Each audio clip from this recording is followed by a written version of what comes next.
গণতন্ত্রের আপসহীন নেত্রী বেগম খালেদা জিয়া ইন্তেকাল করেছেন। ইন্না লিল্লাহি ওয়া ইন্না ইলাইহি রাজিউন। একটা জিনিস না বললেই নয় যে এখানে বেগম জিয়ার যে মৃত্যু, এই সময়টিতে আমাদের জাতীয় জীবনে, আমাদের রাজনৈতিক জীবনে এবং আমাদের অনেকের ব্যক্তিগত জীবনের অনেক স্বপ্ন, অনেক মোহ, অনেক আশা এবং অনেক ভরসার যে স্থল রয়েছে, সেগুলো ভেঙে চুরে চুরমার করে দেবে।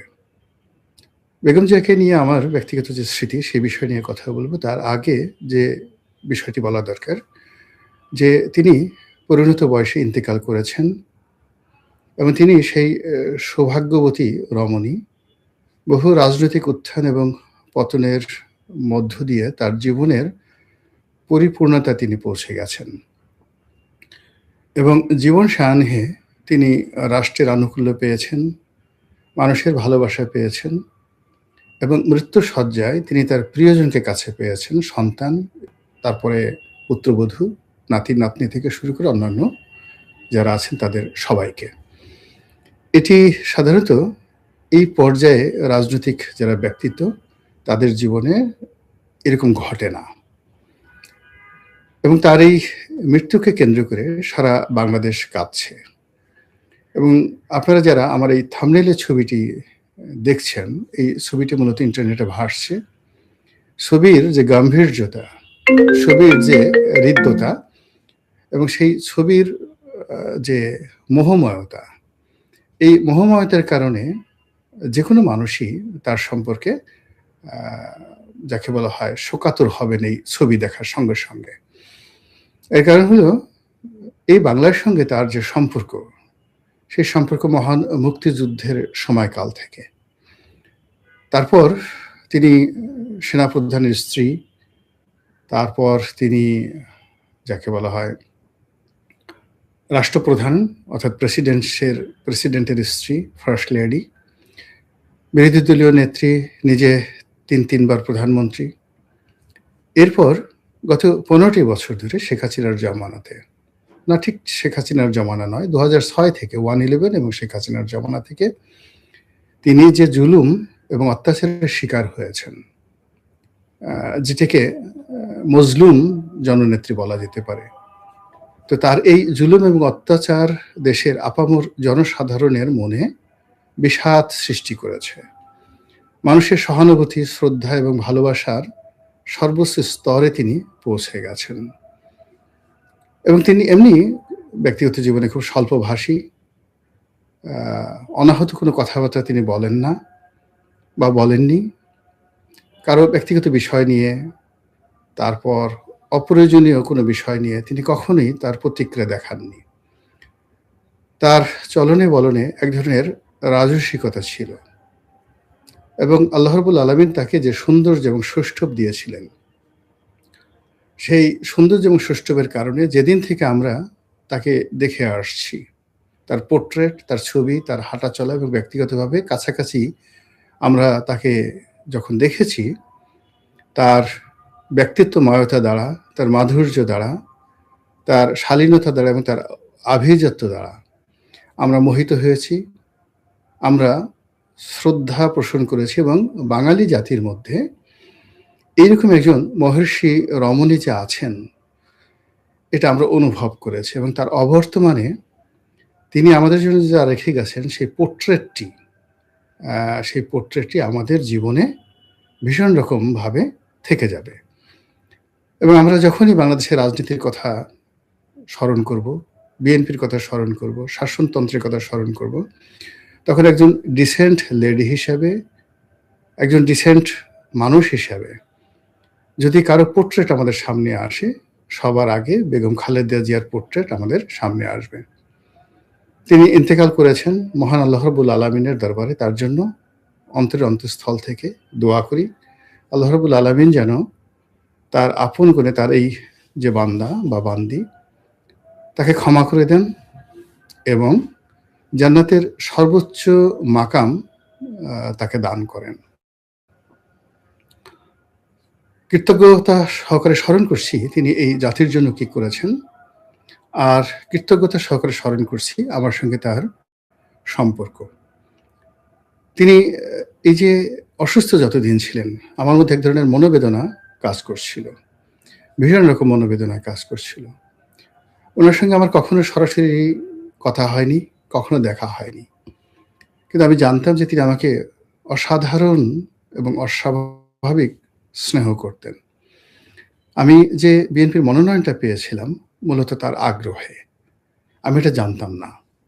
যখন আমি মনোনয়ন পেলাম তখন মির্জা ফখরুল ইসলাম সাহেব বলেছিলেন যে, "আপনার এই মনোনয়নে আমরা যে আপনাকে মনোনয়ন দিতে পারলাম ২০১৮ সনে, এই মুহূর্তে সবচেয়ে বেশি খুশি হয়েছেন বেগম খালেদা জিয়া।" এবং তিনি তখন জেলে ছিলেন।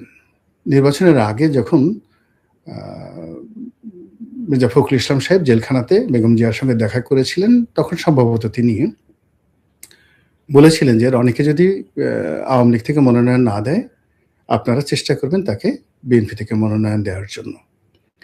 তো সেই কথার প্রেক্ষিতে মির্জা ফখরুল ইসলাম আলমগীর বলতে গেলে জনাব তারেক রহমান সাহেবের সঙ্গে আলোচনা না করেই আ আমার মনোনয়নটি তিনি নিশ্চিত করেন। তো আমার ধারণা ছিল যে হয়তো জনাব তারেক রহমান সাহেব আমাকে পছন্দ করেছেন বা তিনি হয়তো মির্জা ফখরুল সাহেবকে বলেছেন। কেননা এটা এত দ্রুত হয়েছিল যে ওই সময়টিতে এটা নিয়ে আমার আসলে খোঁজখবর নেওয়ার মতো সময় ছিল না। তো পরবর্তীতে তারেক রহমান সাহেবের ঘনিষ্ঠ একজন সাংবাদিক আছেন জনাব সালেহ উদ্দিন। তো জনাব সালেহ উদ্দিন ছিলেন। তো থাকার কারণে তিনি কি হলেন, আমি তার কাছে শুনেছি যে আমার এই মনোনয়নের ব্যাপারে মির্জা ফখরুল সাহেবই আসলে ভূমিকা নিয়েছেন। তারেক রহমান সাহেব বরং একটু বিরক্ত হয়েছেন। এই কারণে বিরক্ত হয়েছেন যে মির্জা ফখরুল সাহেব আমাকে যে মনোনয়ন দেওয়া হবে এই ব্যাপারে রহমান সাহেবের সঙ্গে আসলে কোনো আলাপ আলোচনাই নাকি করেননি।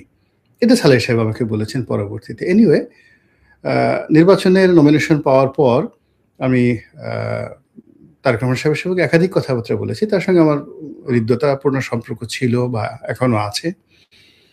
কথা হয়েছে, দীর্ঘক্ষণ কথা হয়েছে। কিন্তু এই বিষয়গুলো নিয়ে কখনো আলোচনা হয়নি।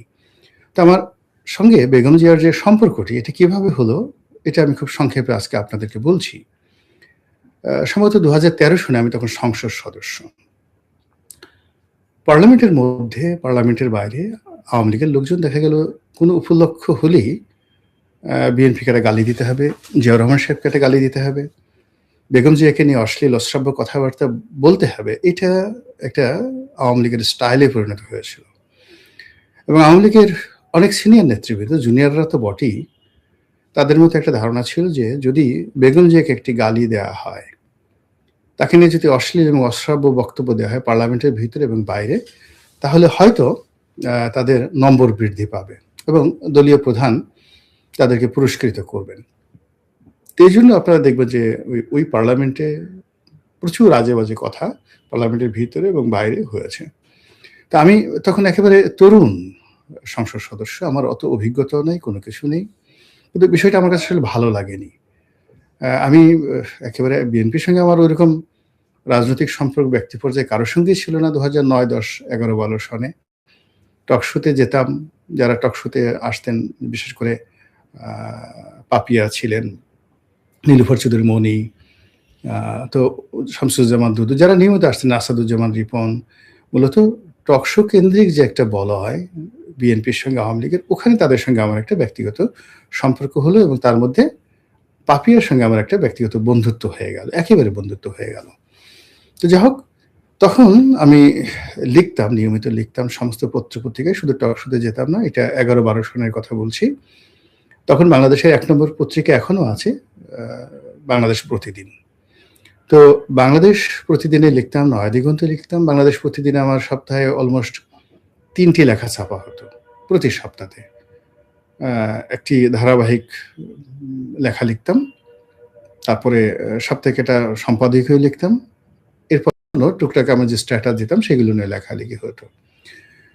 তো তখন বেগম জিয়াকে নিয়ে একটা কাল্পনিক লেখা আমি লিখেছিলাম। স্বপ্ন লোকের কল্পযুগে বেগম জিয়ার রাজনীতি। আপনারা যারা এই অনুষ্ঠান দেখছেন তারা হয়তো অনেকেই লেখাটি পড়েছেন বা পড়ে থাকবেন। ওই সময়টাতে এটা খুব হইচই পড়ে গিয়েছিল। তখন বেগম জিয়ার জন্ম, বেগম জিয়ার বিয়ে জিয়াউর রহমান সাহেবের সাথে, তার বংশমর্যাদা, তার পিতা, তার মাতা, তার সৌজন্যতা, তার ড্রেস কোড, এগুলো নিয়ে একটা কাল্পনিক সাক্ষাৎকার ছাপিয়েছিলাম। মানে অ্যাজ ইট ইজ যে আমি বেগম জিয়ার সঙ্গে নিজের হাতে আমাকে চা বানিয়ে দিচ্ছেন। তারপর আমরা বিষয় নিয়ে আলাপ আলোচনা করছি, বাংলাদেশের রাজনীতি, অর্থনীতি, বিভিন্ন বিষয় নিয়ে, এবং উনি সেগুলো উত্তর দিচ্ছেন। তো এই লেখার মাধ্যমে মূলত ওনার আভিজাত্য, ওনার বৈশিষ্ট্য, ওনার সৌন্দর্য, তারপরে ওনার রাজনৈতিক প্রজ্ঞা এবং ওনার যে কন্ট্রিবিউশন, যেটিকে বলা হয় অবদান, রাজনীতিতে অবদান, এই বিষয়গুলো আমি আমার মতো করে ফুটিয়ে তোলার চেষ্টা করেছি সেই বাংলাদেশ প্রতিদিনের সম্পাদকীয়তে। ওটা ওই সময়টাতে রীতিমতো ভাইরাল হয়ে পড়েছিল। বিএনপির যারা নেতাকর্মী আছেন তারা হাজার হাজার ওটার ফটোকপি করে নিজেদের মধ্যে বিতরণ করেছিলেন, এবং বেগম জিয়া এই লেখাটি নিজে কয়েকবার পড়েছিলেন। তো উনি ওনার ওই সময় শিমুল বিশ্বাস ছিলেন। তো শিমুল বিশ্বাসকেও তিনি বলেছেন, শিমুল বিশ্বাস সাহেব আমাকে টেলিফোন করে ধন্যবাদ জানিয়েছেন। তারপর তিনি যখন জানলেন যে পাপিয়ার সঙ্গে আমার খুব ভালো বন্ধুত্ব, তো পাপিয়াকে তিনি বললেন যে রনি তো খুব ভালো লেখা লিখে, তো ভালো লেখা, ওকে একদিন নিয়ে আসো না আমার কাছে, আমি দেখা করতে চাই। তো পাপিয়া বললো আমাকে, তা আমি বললাম যে দেখো, আমি একটা বিরোধী দলের এমপি, আমি যদি বেগম জিয়ার সঙ্গে দেখা করি, রাজনীতির ওই সৌজন্যতাটা এখন আসলে বাংলাদেশে নেই, এটা আসলে আমি ধারণ করতে পারবো না। তো ওই সময়টাতে আমার দেখা হয়নি তার সঙ্গে। পরবর্তীতে যখন 2014 সনের পরে বা 15 সনে ঢাকা সিটি কর্পোরেশন নির্বাচন হলো, আমি স্বতন্ত্র দাঁড়ালাম।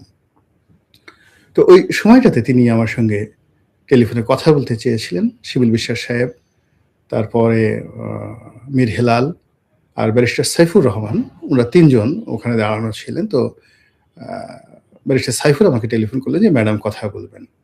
তা আমি আসলে ভয় পেয়ে গেলাম। ভয় পেয়ে গেলাম এই কারণে যে তখন তো দেশের রাজনৈতিক পরিস্থিতি এমন, যেটা বেগম জিয়া আমাকে বলার চেষ্টা করছিলেন। আমি বললাম যে, উনি কি বলতে চান? তো উনি বলতেছেন যে আসলে রনিকে বলো যে আমি তাকে মনোনয়ন দেব। তার আসলে এই সিটি কর্পোরেশন নির্বাচন থেকে উইথড্র করলেই বেটার। সে যদি মির্জা আব্বাসকে সমর্থন দেয় তাহলে আমাদের জন্য ভালো হয়। তো তখন আসলে আমরা ধারণা করেছিলাম যে নির্বাচনটা খুব, যাকে বলা হয় সিটি কর্পোরেশন নির্বাচন, যেটা যে সাবেক খোকন সাহেব, যেটা হানিফ সাহেবের ছেলে, তিনি দাঁড়িয়েছিলেন, মির্জা আব্বাস দাঁড়িয়েছিলেন, আমি দাঁড়িয়েছিলাম, এখানে খুব প্রতিযোগিতামূলক হবে। কিন্তু তখন থেকে আসলে ম্যাটিকুলাস ডিজাইনে এই নির্বাচনের কারচুপির যে চিন্তা সরকার করছিল, ওটা আমরা আসলে কল্পনা করতে পারিনি। যাই হোক, আমি নির্বাচন থেকে সরে দাঁড়াইনি, কিন্তু ওনার কথার মতো আমি নির্বাচনের কোনো প্রচার এবং প্রোপাগান্ডা চালাইনি। তো এভাবে ডে বাই ডে পরিস্থিতি খারাপ হতে থাকলো। 2018 সালে আমি আওয়ামী লীগ থেকে মনোনয়ন চাইলাম, কিন্তু যখন আমি পেলাম না, তখন হঠাৎ করে সেই যে সাংবাদিক সালেহ সাহেব, তিনি আমাকে টেলিফোন করলেন যে এরকম ব্যাপার, বিএনপি আপনাকে মনোনয়ন দিতে আগ্রহী, আপনি রাজি কিনা? তা আমি 2 দিন চিন্তা ভাবনা করলাম। তিনি 2-3 বার আবার টেলিফোন করলেন। আবার টেলিফোন করার পর তারপর শেষে আমি রাজি হলাম এবং মনোনয়ন পেলাম। কিন্তু এর মধ্যে একটা ঘটনা ঘটে গেল। জনাব মোসাদ্দেক আলী ফালু, যিনি এনটিভির মালিক। তো মোসাদ্দেক আলী ফালুর যে স্ত্রী লিটা, উনি আমার বন্ধু মানুষ। এখন আবার আমার বিআইন লিটা, ফালু সাহেবের স্ত্রী।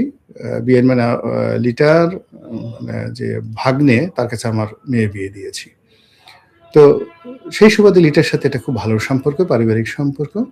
আর লিটার সাথে সম্পর্কের কারণে ফালু সাহেবের সাথেও ওরকম ভালো সম্পর্ক। তো ফালু সাহেব একদিন চা খাওয়ার দাওয়াত দিয়েছেন।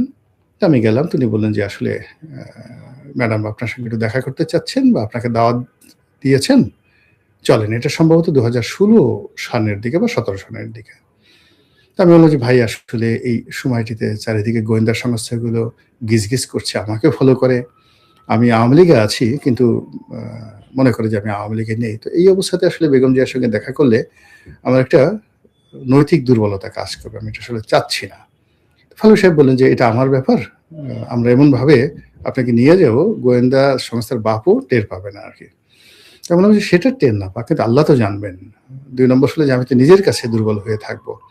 তো এই কারণে আসলে আমার বেগম জিয়ার সঙ্গে আসলে দেখা হয়নি। গত ১৪ মাসে তিনি অনেকটা মুক্ত। আ তার সঙ্গে দেখা করার অনেক সুযোগ ছিল। কিন্তু আমার আসলে গত ১৪ মাসে অর্থাৎ এই যে শেখ হাসিনার পতনের পরে আ ঠিক নিজের যে আগ্রহটা এটা ভাটা পড়ে গেছে রাজনীতির ব্যাপারে। আর দ্বিতীয়ত আমার কাছে মনে হয়েছে বেগম জি আসলে খুবই অসুস্থ। অনেকে তার সঙ্গে দেখা করছেন নিজেদের রাজনীতির নম্বর বাড়ানোর জন্য। কিন্তু আমার অবস্থা দৃষ্টে মনে হয়েছে যে কারো সঙ্গে দেখা করা, কথা বলা তার জন্য আ ঠিক খুব কষ্টের একটা বিষয়। উনি যদি খুব প্রয়োজন মনে করতেন আমার সঙ্গে দেখা করার বিষয়ে আ আগ্রহ প্রকাশ করতেন তাহলে আমি হয়তো আ তখন যেতাম। কিন্তু যেহেতু তিনি আগ্রহ প্রকাশ করছেন না, এখন আমি যদি স্বপ্রণোদিত হয়ে সেখানে যাই এটা তার জন্য কষ্ট হতে পারে। এজন্য আমার আসলে যাওয়া হয়নি। উনার বেশ কয়েকজন সিকিউরিটির কর্মকর্তা আছেন, যারা আমার খুব ভক্ত তারা নিয়মিত টেলিফোন করতেন, ম্যাডামের শরীর স্বাস্থ্য সম্পর্কে আমাকে জানাতেন এবং আমি সবসময় জানতাম যে তিনি আসলে কি অবস্থাতে আছেন। তো এই যে একটি অবস্থা, সেই অবস্থার কারণে কি হলো, আ উনার প্রতি আমার যে শ্রদ্ধা, আমার প্রতি উনার যে স্নেহ, এটি আ সামনাসামনি বসে আমার অনুভব করার কখনো সুযোগ হয়নি। ওই যে স্বপ্নলোকের কল্পযোগে বেগম জিয়ার রাজনীতি যেভাবে একটা কল্পনা মিশ্রিত আ ভাষা দিয়ে, অনুভূতি দিয়ে, আবেগ দিয়ে আমি সেটা লিখেছিলাম। উনার সম্পর্কে আমার ঠিক সেই যে আবেগটি সেই পর্যায়েই রয়ে গেছে। তো তিনি এরই মধ্যে বেশি অসুস্থ হয়ে হাসপাতালে গেলেন। তারপর এখন ইন্তেকাল করেছেন। আ এটি আমার জীবনের একটা দুঃসহ স্মৃতি হয়ে থাকবে যে আমি আ যার কারণে বিএনপিতে যোগদান করলাম, যার আগ্রহে বিএনপিতে আসলাম, যার বদান্যতায় আনুকূল্যে বিএনপির মনোনয়ন পেলাম, তার সঙ্গে আমার কোনদিন আ চাক্ষুষ সাক্ষাৎ হলো না। তো কাজেই আমি আমার জায়গা থেকে যতদিন জীবিত থাকব, ততদিন তার জন্য দোয়া করব, তার প্রতি কৃতজ্ঞ থাকব এবং তার বিদেহী আত্মার মাগফিরাত কামনা করব। তার যে শোক সন্তপ্ত পরিবার যারা আছেন, জনাব তারেক রহমান সাহেব অন্য যারা আছেন, কখনো যদি আমার মতো ক্ষুদ্র মানুষ আমার কোনো সাহায্য সহযোগিতা এই তার পরিবারের যারা লোকজন, তার রক্তের যারা ধারক বাহক তাদের প্রয়োজন হয়, আমি ঠিক সেই সহযোগিতাটা করার জন্য সবসময় কায়মনোবাক্যে আমি চেষ্টা করব। আল্লাহ আ বেগম জিয়ার রুহের মাগফিরাত দান করুন। তাকে জান্নাতের সর্বোচ্চ মাকাম দান করুন। তার পক্ষ থেকে আপনারা যারা দেখছেন সবার কাছে দোয়া চাচ্ছি তার পরিবারের পক্ষ থেকে, আমার নিজের পক্ষ থেকে। আর আপনাদের যদি কারো তার ব্যাপারে কোনো অভাব থাকে, অভিযোগ থাকে, আল্লাহর ওয়াস্তে তাকে ক্ষমা করে তার জন্য দোয়া করার জন্য মিনতি রাখছি। আসসালামু আলাইকুম ওয়া রাহমাতুল্লাহি ওয়া বারাকাতুহু।